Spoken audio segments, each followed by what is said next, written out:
अक्लमंद हंस। एक बहुत बड़ा विशाल पेड़ था। उस पर 20 हंस रहते थे।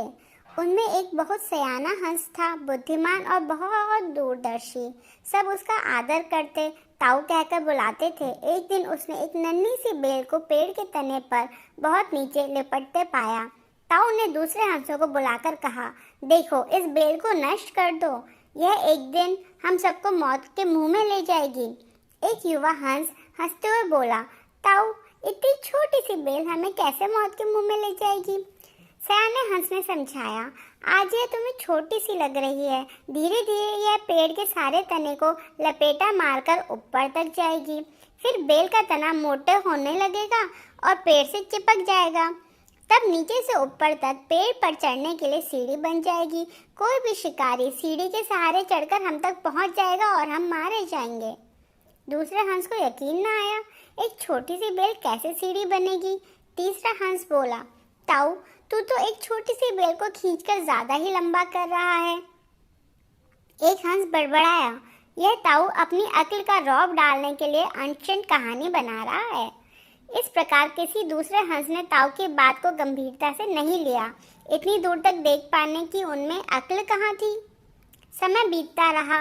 बेल लिपटते लिपटते ऊपर शाखों तक पहुंच गई। बेल का तना मोटा होना शुरू हुआ और सचमुच ही पेड़ के तने पर सीढ़ी बन गई, जिस पर आसानी से चढ़ा जा सकता था।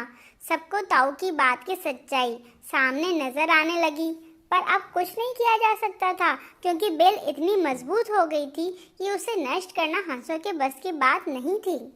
एक दिन जब सब हंस दाना चुगने बाहर गए हुए थे, तब एक बहेलिया उधर आ निकला।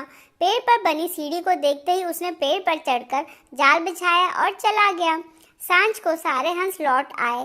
पेड़ पर उतरे तो बहेलिए के जाल में बुरी तरह से फंस गए।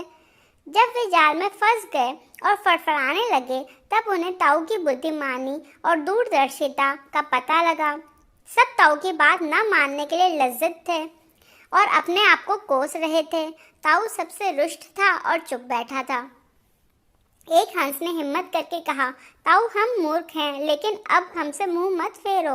दूसरा हंस बोला, इस संकट से निकालने की तरकीब तू ही हमें बता सकता है। आगे हम तेरी कोई बात नहीं टालेंगे। सभी हंसों ने हामी भरी। तब ताऊ ने उन्हें बताया, मेरी बात ध्यान से सुनो। सुबह जब बहेलिया आएगा, तब मुर्दा होने का नाटक करना। बहेलिया तुम्हें मुर्दा समझकर जाल से निकाल कर जमीन पर रखता जाएगा। वहाँ भी मरे समान पड़े रहना। जैसे ही वह अंतिम हंस को नीचे रखेगा, मैं सीटी बजाऊंगा। मेरी सीटी सुनते ही सब उड़ जाना। सुबह बहेलिया आया। हंसों ने वैसा ही किया जैसे ताऊ ने समझाया था। सचमुच बहेलिया हंसों को मुर्दा समझकर जमीन पर पटकता गया। सीटी की आवाज के साथ ही सारे हंस उड़ गए। बहेलिया अवाक होकर देखता रह गया।